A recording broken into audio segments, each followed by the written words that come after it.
Nós vamos ler 3 versículos apenas, versículos 10, 11 e 12 do livro de Josué, no capítulo 5. E eu quero compartilhar essa palavra sobre o tema: a promessa está do outro lado. Você pode repetir isso?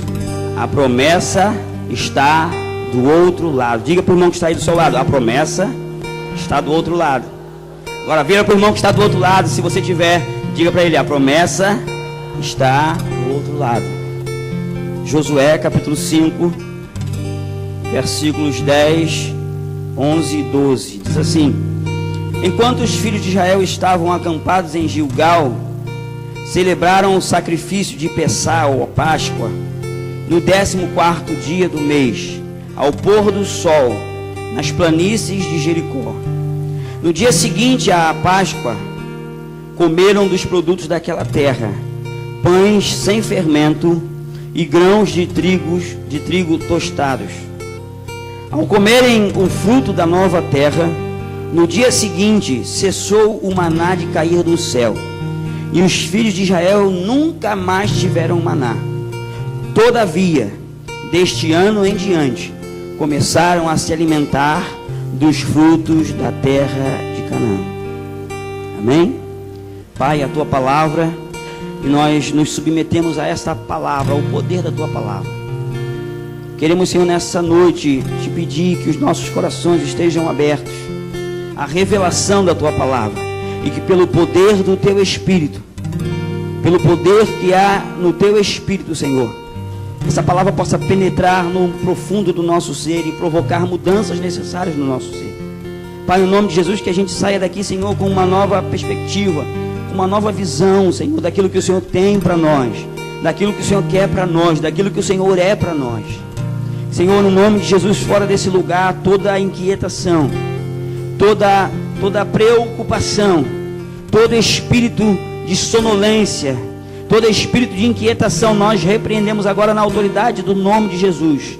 Te pedimos que o teu Espírito tenha total liberdade, que o teu Espírito ministre aos nossos corações, use-nos como instrumento, como canal para o teu fluir, Senhor, nessa noite, para ministrar ao teu povo, Senhor, para que, Senhor, haja mudança, haja conversão, haja, Senhor, mudança de trajetória, Senhor, mudança de entendimento, Senhor. Revela-nos a tua palavra, revela-nos os teus propósitos, revela-nos os teus decretos, em nome de Jesus. Amém. Eu acho muito lindo essa passagem, e confesso a vocês que nesses últimos 15 dias o Senhor tem falado sistematicamente comigo nesse texto, nesse contexto em que nós vamos compartilhar essa palavra. Esse texto aqui fala de um momento muito especial para Josué. Todos conhecem a história de Josué. Josué era o servidor de Moisés. Josué era o discípulo de Moisés. Josué era o camarada que estava com Moisés em todo lugar. Onde Moisés ia, Josué ia. Você pode ler isso lá nos textos bíblicos do Velho Testamento, os primeiros 5 livros, você vai ver isso. Livro de Êxodo, livro de Números, livro de Deuteronômio, você vai ver que Josué, aonde Moisés ia, Josué estava do lado dele. Se Moisés subia ao monte para receber as tábuas da lei, Josué estava do lado dele. Quando Moisés ia para uma batalha, Josué se colocava à disposição. Moisés ia para o monte orar e Josué estava junto com ele numa batalha, unido em propósito. Em todo momento você vai ver, quando Moisés vai à tenda do encontro para falar com Deus, para receber de Deus revelação, para ter comunhão com Deus, a Bíblia diz que Josué estava com ele e Josué não se apartava. E a Bíblia mostra para a gente que teve um dia, como todos nós vamos passar por isso, Moisés recebe a notícia de que ele iria morrer. E Moisés recebe a incumbência de passar para Josué a liderança do povo. Alguém que estava junto, alguém que estava caminhando junto, agora recebe a incumbência de sair de trás e passar para frente, de começar a conduzir. Até esse momento Josué é o auxiliar, Josué é o discípulo, Josué é o Timóteo de Moisés. Mas agora nesse momento a Bíblia diz que Moisés morreu e o Senhor vai lá no primeiro capítulo de Josué dizer para Josué, Moisés, o meu servo, morreu e agora você tem que se levantar, você tem que passar adiante desse povo. Porque líder anda na frente, líder anda junto, líder mostra o caminho, líder dá a direção. E o Senhor está dizendo para Josué, Josué, eu tenho posto você como um líder na minha nação. Eu tenho posto você como um líder do meu povo. E eu preciso que você tome a frente. Eu preciso que você passe adiante, porque eu vou usá-lo poderosamente. Aí a Bíblia mostra para a gente que Josué fica com muito medo. A ponto do Senhor dizer para ele 3 vezes no capítulo 1, Josué, tenha bom ânimo. Por que o Senhor faz isso com Josué 3 vezes? Por que o Senhor está sempre falando isso com Josué? Porque Josué, como discípulo de Moisés, via que aquela nação era uma nação obstinada ao pecado.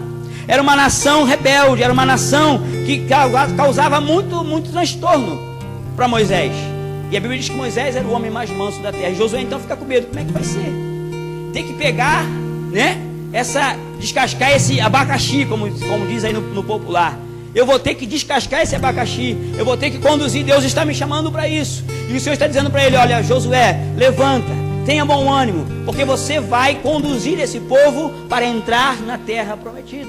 Você é um líder, você é alguém que eu tenho capacitado, você é alguém que eu tenho instruído, e você precisa se levantar, você precisa tomar uma posição, porque você vai conduzir o povo na entrada da terra prometida. Pensa na responsabilidade de Josué.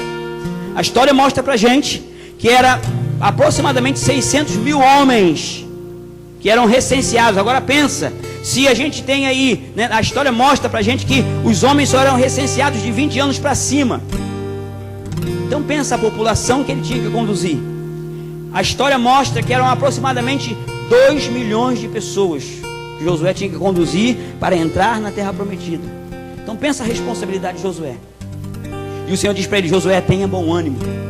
Tenha bom ânimo. Quando chega no capítulo 9, no versículo 9 do capítulo 1, você vai ver o Senhor como que dando uma chacoalhada em Josué, dizendo, não foi eu que mandei você, não foi eu que chamei você, não foi eu que habilitei você, não foi eu que te dei uma unção de liderança. Então levanta, porque a responsabilidade de conduzir o povo para a terra prometida é tua. Moisés morreu, não adianta você ficar prostrado, porque a liderança de Moisés acabou. Agora eu tenho colocado a autoridade nas tuas mãos, eu tenho colocado a autoridade sobre os teus ombros, e você precisa se levantar para conduzir o povo na terra prometida.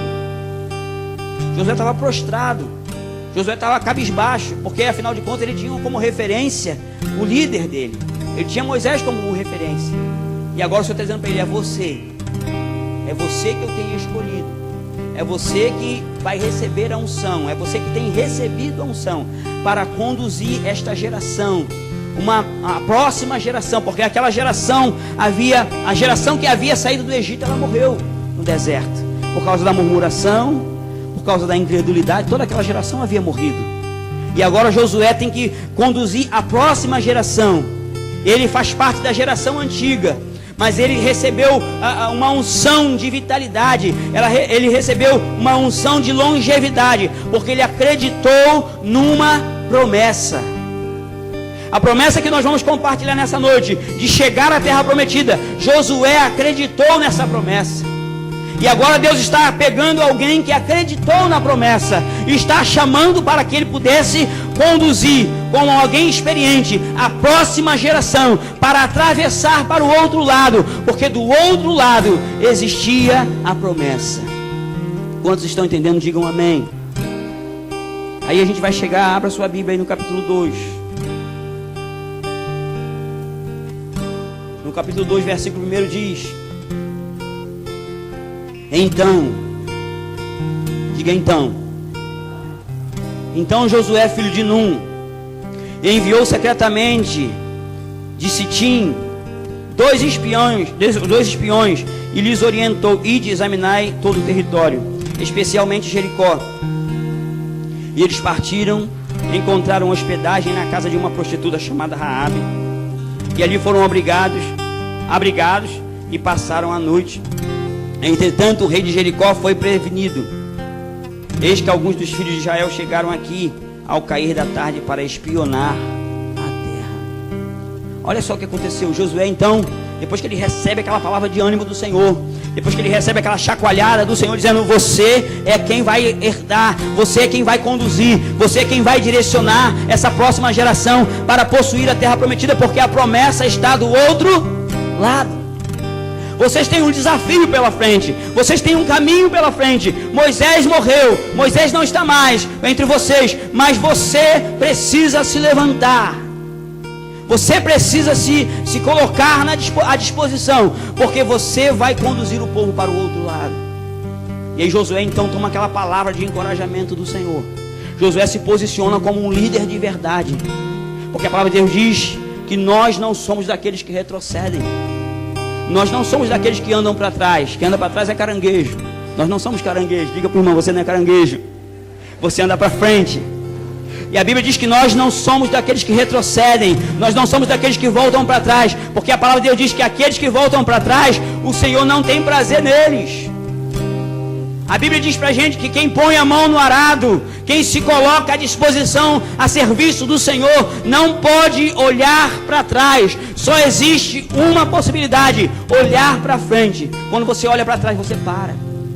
Lembra da mulher de Ló? Ela olhou para trás e ela ficou ali mesmo, porque olhou para trás.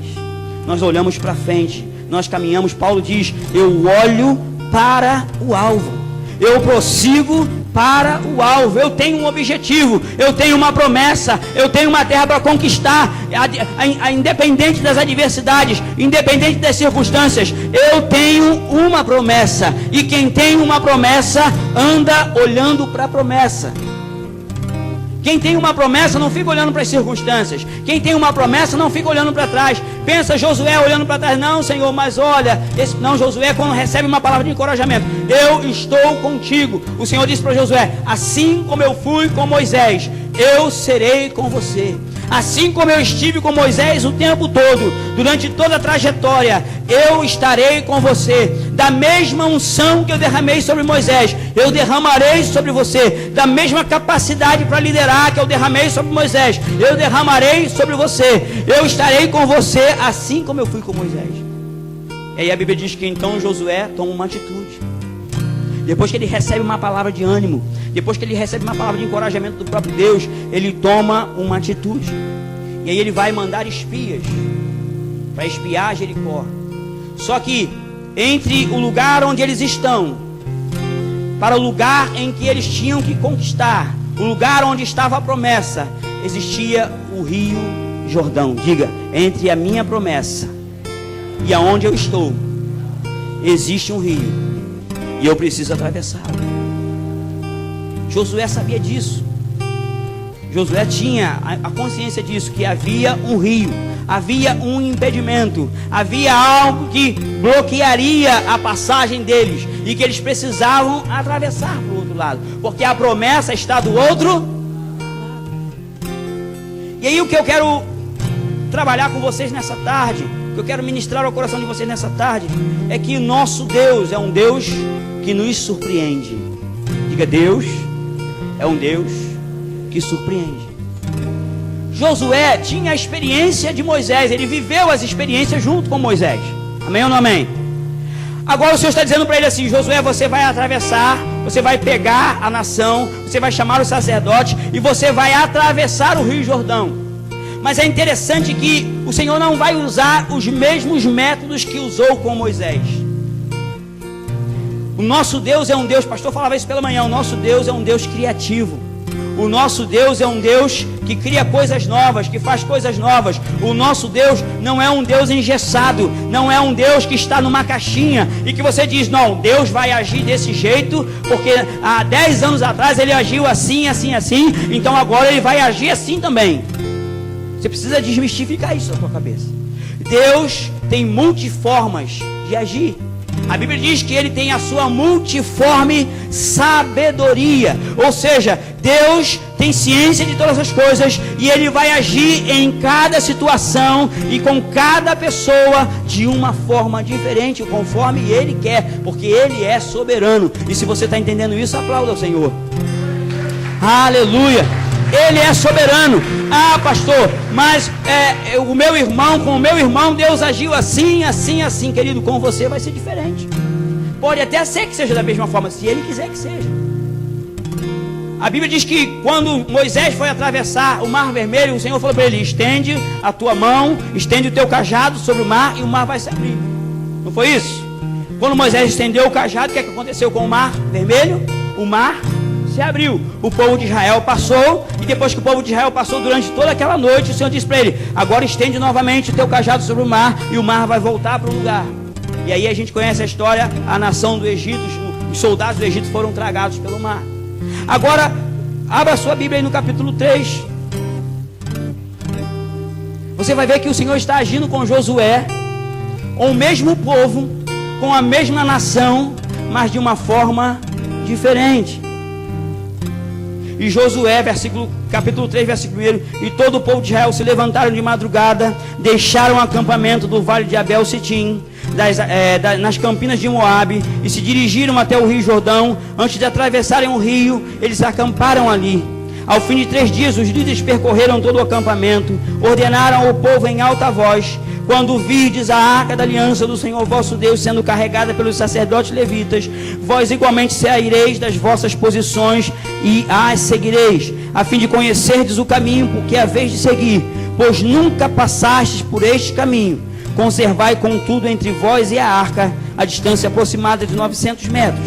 Cuideis de não vos aproximar dela. Josué orientou ao povo: santificai-vos, porque amanhã o Senhor fará maravilhas no meio de vós. Depois Josué solicitou aos sacerdotes: levantai a arca da aliança e passai adiante do povo. Em seguida eles ergueram a arca e partiram diante do povo. Então Yahvé falou a Josué: hoje começarei a exaltar-te diante dos olhos de todo o povo de Israel, para que reconheçam que assim como estive com Moisés, estarei contigo, e tu ordenarás aos sacerdotes que transportam a arca da aliança, dizendo: quando chegarem às margens das águas do Jordão, parareis junto ao próprio Jordão. Disse então Josué aos israelitas: aproximai-vos e ouvi as palavras de Yahvé vosso Deus. E completou nisto: reconhecereis que o Deus vivo está no meio de vós, e que certamente expulsará de vossa presença os cananeus, os hititas, os heveus, os ferezeus, os girgazeus, os amorreus e os jebuseus. Eis que a arca da aliança do soberano de toda a terra vai atravessar o Jordão à vossa frente. Agora, pois, tomai 12 homens das tribos de Israel, um homem de cada tribo, e quando as plantas dos pés dos sacerdotes que transportaram a arca de Yahvé, o soberano de toda a terra, pousarem nas águas do Jordão, as águas do Jordão serão cortadas, a correnteza será represada, e as águas formarão uma espécie de muralha de água. O Senhor está dizendo para eles: eu vou fazer diferente agora. Vocês estão pensando que eu vou fazer de um jeito? Vocês estão pensando que eu vou fazer igual eu fiz com Moisés? Não, eu vou fazer diferente. Vocês vão pegar a arca da aliança, vocês vão colocar sobre os ombros dos sacerdotes. Os sacerdotes vão tocar as águas, e quando eles colocarem a planta dos pés nas águas do Rio Jordão, a Bíblia diz que naquela época o Rio Jordão estava cheio por causa da época da colheita. Era natural que o rio estivesse cheio. E aí os sacerdotes, quando tocassem, Josué não ia estender cajado, Josué não ia pegar a vara, né, de Arão e tocar na água. Josué não ia fazer uma proclamação profética: águas abram agora, na autoridade do Deus Todo-Poderoso. Não, Josué não ia falar nada. Josué ia mandar os sacerdotes consagrados no Senhor colocarem a arca sobre os ombros, e eles teriam que caminhar em direção ao Rio Jordão. E quando eles tocassem os pés nas águas, então as águas abririam. E esse texto que nós lemos aqui diz que as águas do Rio Jordão formaram uma grande muralha, porque a correnteza que vinha era muito forte, e elas pararam a uma distância, né, considerável, e aí o povo pôde passar em terra seca. O Senhor fará coisas novas no nosso meio. O Senhor não vai fazer do mesmo jeito. Ainda que você tenha experiências com o Senhor no passado, o Senhor quer fazer coisas novas na tua vida. O Senhor quer te dar experiências novas. Quantos recebem isso em nome de Jesus? Deus quer fazer com que você tenha experiências novas, porque Ele é um Deus que surpreende. Nós cantamos isso: um Deus que surpreende um dia após o outro. Ele é o nosso Deus. Deus não tem obrigação de fazer como você quer. Ele vai fazer como Ele quer, porque Ele é soberano. E você precisa confiar nele. E é interessante nesse texto, e é isso que eu quero compartilhar. O teor da palavra nessa tarde é para que a gente possa compartilhar sobre esse momento aqui. Esse momento da travessia. Porque a promessa está do outro lado. A terra prometida não estava antes do Jordão. A terra prometida estava depois do Jordão. A terra prometida estava do outro lado. Eles precisavam conquistar. E como eu disse, tinha um rio para atravessar. Tinha uma dificuldade que eles precisavam transpor. Tinha um obstáculo que eles precisavam transpor. E você precisa transpor os obstáculos da tua vida em fé para atravessar para o outro lado. Porque do outro lado tem uma promessa para a tua vida. Mas sabe, queridos, às vezes a gente acostuma com o status quo, que é as coisas como elas estão. Deixa como está. Entenda que nesse texto aqui do capítulo 3, a Bíblia diz que Josué e todo o povo de Israel se levantaram em que horas? O que está escrito aí na sua Bíblia? De madrugada. Se levantaram de madrugada. Olha só que coisa interessante. Por que eles não se levantaram ao meio-dia? Podiam se levantar ao meio-dia. Olha, Deus não pode fazer ao meio-dia? Pode ou não pode? Pode. Deus pode fazer às 6 horas da tarde? Pode. Mas por que eles se levantaram de madrugada? Porque você já viu como você tem que fazer um esforço para levantar de madrugada? Amanhã é dia, né? Levantar de madrugada para trabalhar. Gente, que dificuldade. É ou não é? Ou tem alguém que levanta aqui, feliz da vida, tem que levantar de madrugada, que legal. Não, você está dormindo. Você está descansando. Então você levantar de madrugada, você tem que se despertar. Se você não pular da cama, você fica dormindo. É ou não é? Eu estou falando mentira, sou eu que acontece isso. Você fica dormindo, porque você tem que empreender o quê? Um esforço. Se levantar de madrugada significa se levantar para fazer um esforço. Quando você se levanta de madrugada, você está fazendo um esforço. Quando você se levanta de madrugada para orar, não é porque você acha bonitinho, você está fazendo um esforço. Quando você faz um jejum, você está fazendo um esforço. Você está fazendo um sacrifício. E a Bíblia diz que Josué se levantou de madrugada. Ele se levantou do acampamento de madrugada. Ele deixou o acampamento de madrugada. Acampamento fala de lugar de comodidade. É muito fácil acampar. Você para ali, tá tudo bem, ó, tô ganhando aqui meu saláriozinho, tá dando para comer meu feijãozinho, né? Tá bom, tô fazendo aqui, tem aqui minha casinha, né? Tá aqui meu dinheirinho, tá aqui, tudo inho. Não é verdade? Aí você acomoda. Ah, tem aqui meu ministério tá bom, eu estou ganhando uma alma, uma vez no ano eu ganho uma alma só, mas tá bom. A Bíblia diz que uma alma vale mais do que o mundo todo, então por ano eu estou ganhando o mundo. A gente fala isso porque a gente prefere ficar no acampamento. A gente prefere ficar deitadinho no acampamento, falando assim, gente, tá bom, tá tudo tranquilo, tá tudo certo, estou vivendo, estou curtindo a vida. Né? Estou empurrando com a barriga. Tem gente que fala isso, né? Como é que você está? Estou empurrando com a barriga. Porque acostumou com isso. E a Bíblia diz que Josué se levantou de madrugada do acampamento. Ou seja, Deus está dizendo para ele, Josué, você precisa se levantar dessa posição de comodidade, porque do outro lado existe uma terra prometida para conquistar. Você precisa atravessar para o outro lado. Você precisa conduzir o povo para o outro lado. Você precisa chamar o povo para um sacrifício, para se dedicar, para se levantar de madrugada, para tomar uma posição, mesmo que o dia ainda não tenha clareado. É preciso um sacrifício para tomar posse daquilo que Deus deu. Porque tem gente que acha que Deus deu. Não, Deus vai me dar. Ó, vai chover dinheiro, vai chover tudo, vai chover ministério, as almas vão vir assim voando. Não, querido, você tem que empreender esforço. Tudo que a gente faz tem que fazer com esforço. Tudo que a gente faz tem que fazer com trabalho. Não tem nada de mão beijada pra gente. É ou não é? Você tem que empreender esforço em todas as áreas. Se você quer ganhar vidas, você colocar a sua meta para 2017. Em 2017 eu quero ganhar 5 vidas. Você vai ter que fazer o quê? Ficar dentro de casa, vendo a novela das 8, vendo o Jornal Nacional. Você tem que fazer o quê? Você tem que evangelizar, você tem que levar para a célula, você tem que pregar, você tem que fazer alguma coisa. Você tem que empreender esforço. Em 2017 eu quero mudar de emprego, quero melhorar meu salário. Você tem que fazer o quê?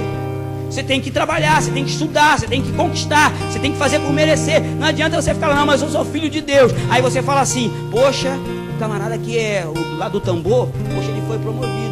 Aí você vê que o cara do tambor, ele levantou de madrugada, ele estudou, ele fez faculdade, ele fez pós-graduação, né? Ele fez um monte de coisas, ele estava sempre pronto para liderança. Aí ele foi promovido. Aí você fala assim, poxa, eu não fui, mas eu sou filho de Deus.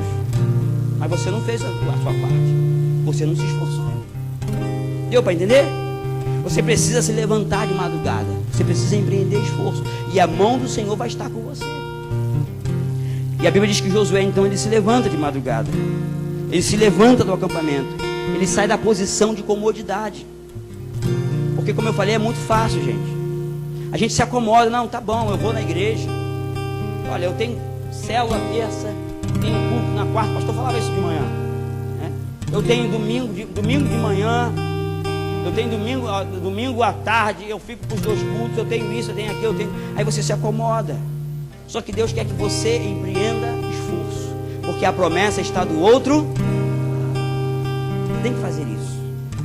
Depois ele chama os sacerdotes, e ele coloca, depois que ele se levanta do acampamento, depois que ele chama o povo de madrugada, pessoal, vamos levantar. Aí deve ter tocado lá o chofar, a buzina para se levantar. Todo mundo se levantou com a cara cheia de remela, né? Lavou o rosto, né? Tomou um café forte, né? E se levantou, vamos lá, vamos atravessar, vamos começar, vamos agitar, vamos fazer alguma coisa, vamos mover, vamos provocar o milagre. Tem gente que quer que o milagre aconteça assim, ó, sem ser provocado.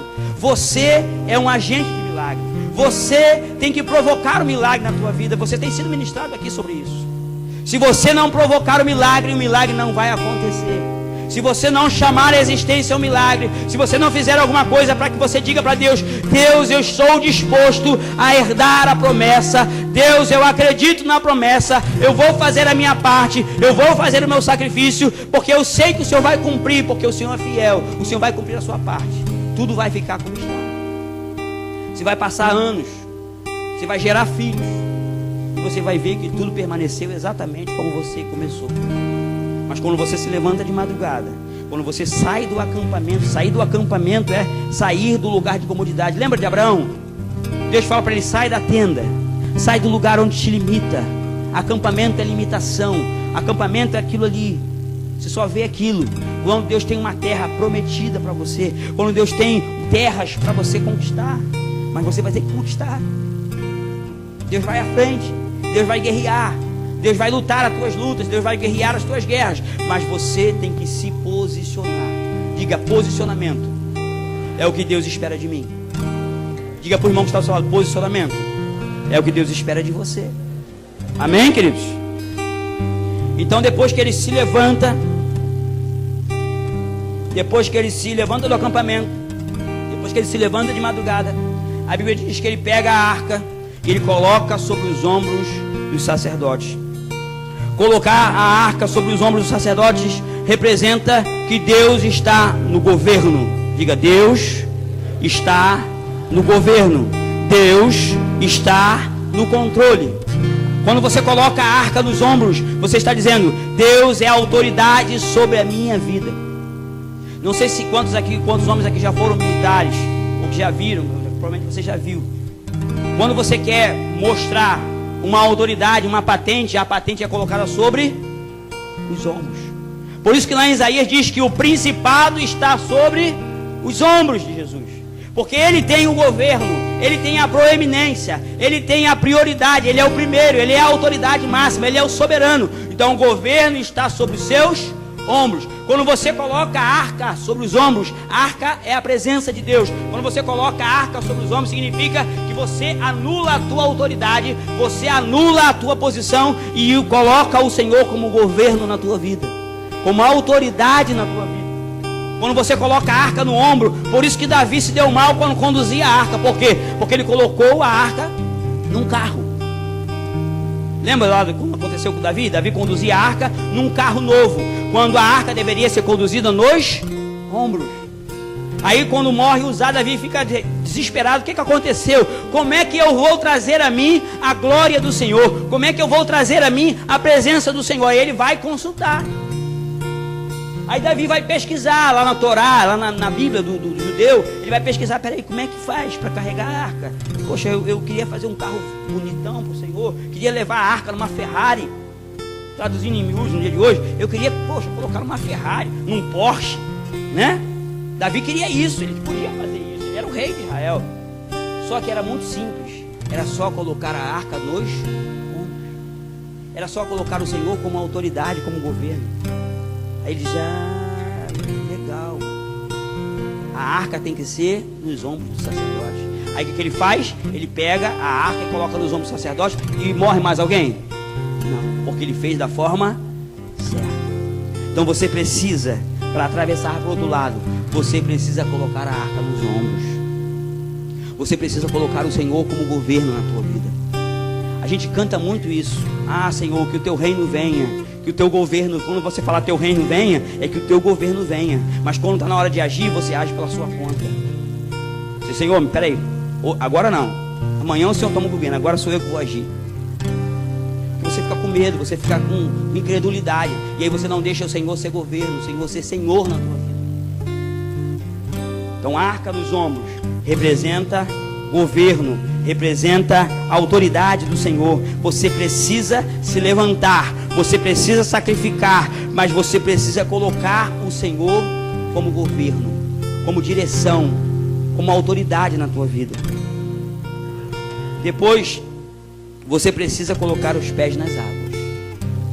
Amém? Quantos estão dispostos a colocar o pé na água? Veja, como eu disse, não foi como Moisés. Moisés estendeu o cajado, o mar se abriu e eles passaram. Ficaram esperando o mar se abrir. Nesse texto aqui, nesse contexto aqui, eles tinham que tocar nas águas. Os sacerdotes iam à frente e eles iriam tocar nas águas. Quando eles colocassem os pés, as águas se abririam. Isso fala de andar por fé. Você precisa andar por fé. Você precisa andar acreditando no que Deus prometeu. Porque vamos pensar. Vem comigo aqui na minha mente. Eles tinham a promessa de que eles iam para o outro lado. Mas fisicamente falando, materialmente falando, à vista humana, eles tinham um rio que estava cheio. E aí, se fosse eu e você, nós iríamos botar o pé nas águas? Deus fala para você, toca lá na praia de Copacabana, coloca o pé na água da praia de Copacabana e a praia vai abrir. Você faria isso? Ou você esperaria primeiro acontecer alguma coisa sobrenatural, um vento, sei lá, um maremoto, alguma coisa que abrisse o mar primeiro? Mas os sacerdotes não, eles ouviram a voz do Senhor e eles caminharam, a arca nos ombros, e eles tocaram as águas, e as águas estavam cheias, o rio estava cheio. Eles podiam morrer afogados, podia ou não podia? E se Deus não abrisse? A gente não tem essa coisa do se, mas e se?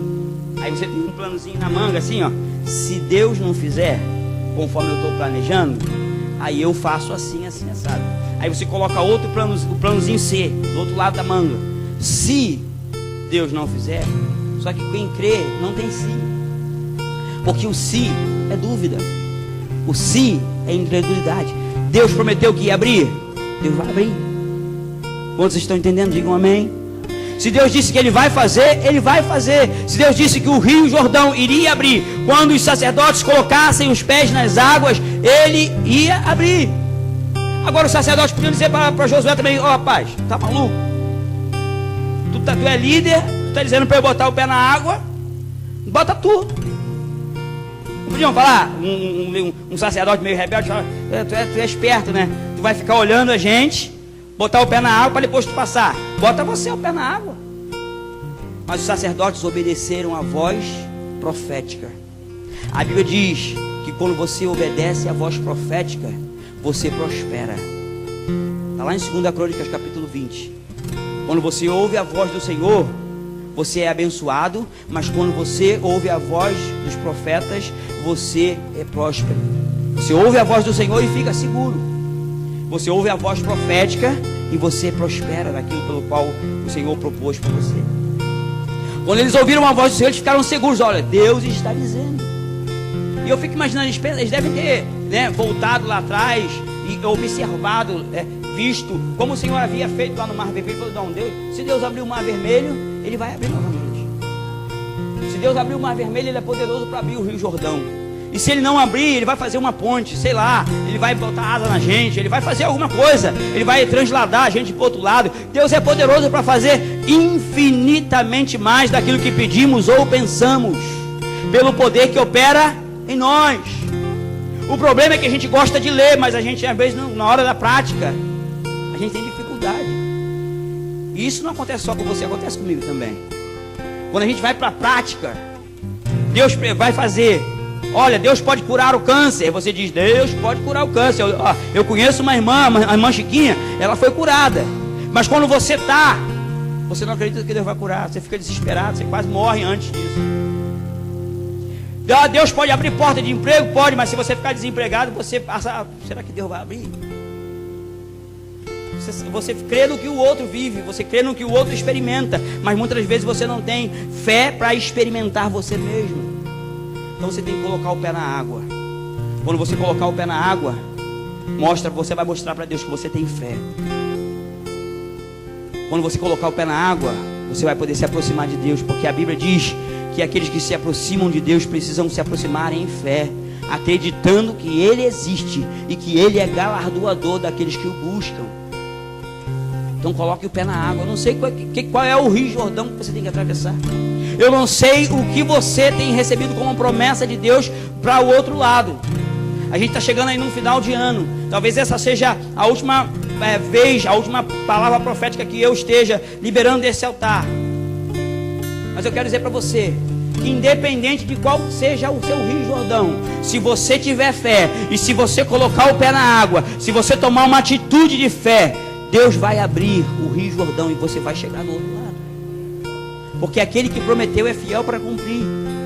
Aquele que começou a boa obra, ele vai terminar a obra que começou. Deus não faz nada inacabado. Deus não faz nada pelo meio do caminho. A proposta de Deus não é deixar você do lado de cá. A proposta de Deus é te tirar do Egito, conduzir você e fazer você entrar na terra prometida. Talvez você esteja aqui dizendo, pastor, eu estou desesperado, eu não sei mais o que fazer. Coloque os pés nas águas. Pastor, mas as águas estão revoltas. Coloque os pés nas águas. Coloque o Senhor como centro da tua vida. Coloque o Senhor nos ombros. Coloque a arca no ombro. Tenha o Senhor como autoridade, como direção. Mas coloque os pés nas águas. Faça alguma coisa. Você precisa ter uma atitude. Porque às vezes a gente conhece, a gente sabe como fazer, a gente conhece o que fazer, mas não toma a atitude de fazer. Deu para entender? Conhece o que fazer, sabe como fazer, mas não tem atitude para fazer. Então você tem que se levantar do acampamento, você tem que colocar a arca nos ombros, você tem que colocar os pés nas águas. E a Bíblia diz que quando eles colocam os pés nas águas, o que a água faz? Milagre Deus faz, mas a atitude para provocar o milagre é você que faz. Você está entendendo? Diga amém. O milagre você não pode fazer. Abrir o Rio Jordão não é com você, é problema de Deus. Joga no colo de Deus, joga para Ele. Agora, botar o pé na água, você. Colocar, se levantar de madrugada, colocar a arca nos ombros, é você que coloca. Colocar, se levantar de madrugada, fazer um sacrifício, fazer um voto ao Senhor, é você que faz. Colocar, ouvir a voz profética, ouvir a voz de Deus, gerar fé no teu coração, gerar posição no teu coração, é você que faz. Colocar o pé na água, é você que coloca. Mas quando você toma essa atitude, o céu se movimenta a teu favor. O céu faz um reboliço a teu favor, as águas se abrem e você atravessa o Rio Jordão a pé enxuto. Quantos acreditam nisso? Quantos podem glorificar e aplaudir ao Senhor por isso? Aleluia!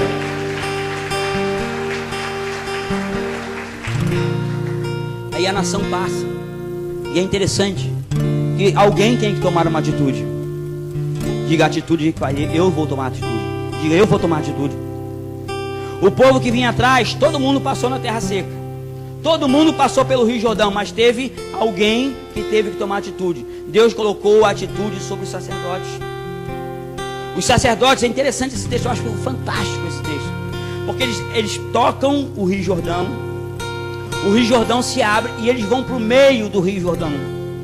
E eles ficam no meio do Rio Jordão com a arca nos ombros, parados. E o povo está passando e eles estão ali abrindo o caminho. Deus vai usar a tua vida para abrir caminho para muita gente. Deus vai usar a tua atitude de fé para abrir caminhos para muita gente. Deus vai usar a tua vida para abrir caminho para os teus filhos espirituais, para os teus filhos biológicos, para a tua descendência. Deus vai usar a tua vida para isso. Se você tomar uma atitude de fé, se você colocar a arca no ombro, se você se levantar de madrugada, se levantar do acampamento, tocar as águas, você vai ficar no meio e você vai ver toda uma geração passando. Porque você tomou uma atitude de fé. Às vezes nossos filhos ficam impedidos, sabe por quê? Nossos filhos, eu falo de filhos espirituais e filhos biológicos. Eu estou falando aqui para a maioria, pais e mães.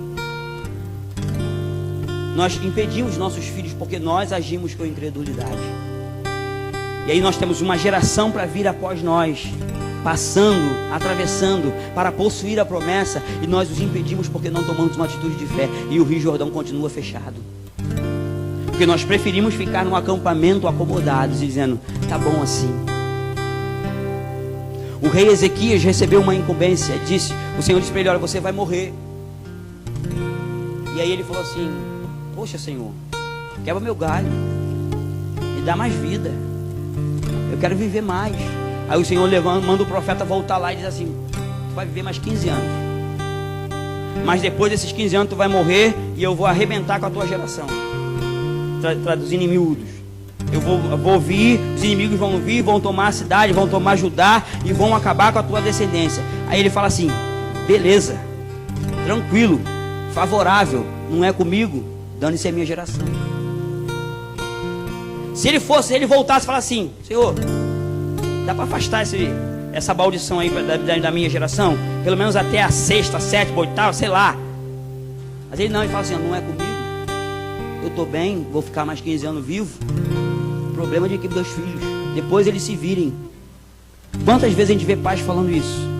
Ó, eu dou o arroz e o feijão, o resto que eles se virem. A Bíblia diz pra gente, Paulo ensinando que os pais entesouram para os filhos. Existe uma geração vindo e nós temos que preparar, abrir o caminho para eles. E quando eu falo de geração, eu estou falando de filhos biológicos, mas eu também estou falando de filhos espirituais. Deus quer usar você para você ficar parado no meio do Rio Jordão e fazendo o povo, vamos lá, venham, atravessem, porque do outro lado tem uma promessa. E aí o que é muito interessante nesse texto, eu quero já concluir, caminhando para o final, é que eles pegam as pedras do meio do Rio Jordão, e eles erguem um altar ao Senhor no meio do Rio Jordão. Eles pegam as pedras, 12 pedras, eles erguem um altar no meio do Rio Jordão, exatamente onde eles pararam, exatamente onde os sacerdotes estavam ali com a arca da aliança, e o povo todo passando, naquele momento ali, naquele lugar ali, exatamente naquele ponto onde a glória de Deus se manifesta, onde a bênção do Senhor se manifesta, os sacerdotes vão erguer um altar em adoração ao Senhor. Você precisa ter uma vida de adoração ao Senhor. Você precisa fazer proclamação dos feitos do Senhor na tua vida. Você precisa declarar a manifestação da glória de Deus, a manifestação das obras do Senhor na tua vida.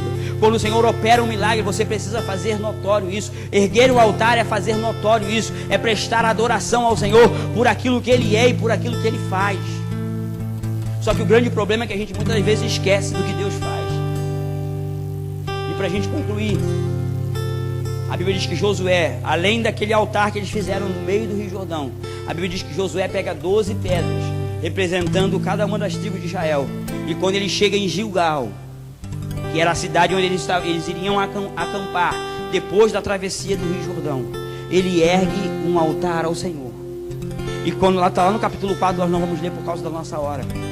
Mas a Bíblia diz que quando Josué ergue um altar, a proposta era a seguinte: nós estamos erguendo um altar aqui, pelo que Deus fez na nossa geração, mas nós vamos fazer proclamação para as próximas gerações. Que todos aqueles que nos perguntarem, quando nossos filhos nos perguntarem: papai, por que esse altar de 12 pedras? Quando seus filhos perguntarem: mamãe, por que esse altar de 12 pedras? Quando seu netinho perguntar: vovô, por que esse altar de 12 pedras? Vocês vão dizer: porque o Senhor nos fez passar pelo Rio Jordão em terra seca. Ele nos deu livramento. Você precisa contar a tua história para a tua geração. Você precisa proclamar a tua história para a tua descendência. Quantas vezes você já sentou com seu filho, você, papai e mamãe, e já disse: olha, nós estamos hoje aqui, mas nós já passamos por isso, por isso, por isso e por isso. Muitos de nós temos vergonha de falar do nosso passado. Muitos de nós temos vergonha de falar para os nossos filhos aonde nós já pisamos. Mas você precisa fazer isso. Olha, papai já foi isso. Mas pastor, isso aí não é lembrar do passado, não. É mostrar para eles que Deus deu livramento. É mostrar para eles que Deus foi socorro. É mostrar para eles que Deus foi segurança. É mostrar para eles que Deus foi aquele que operou milagres na nossa vida. E nós estamos aonde estamos porque Deus nos guiou, porque Deus nos direcionou. E aí Josué faz esse altar. Ele faz um altar como um memorial. Você precisa fazer memória. Eu queria que você ficasse de pé agora. Nós vamos cantar uma canção. O Ministério do Louvor pode se aproximar.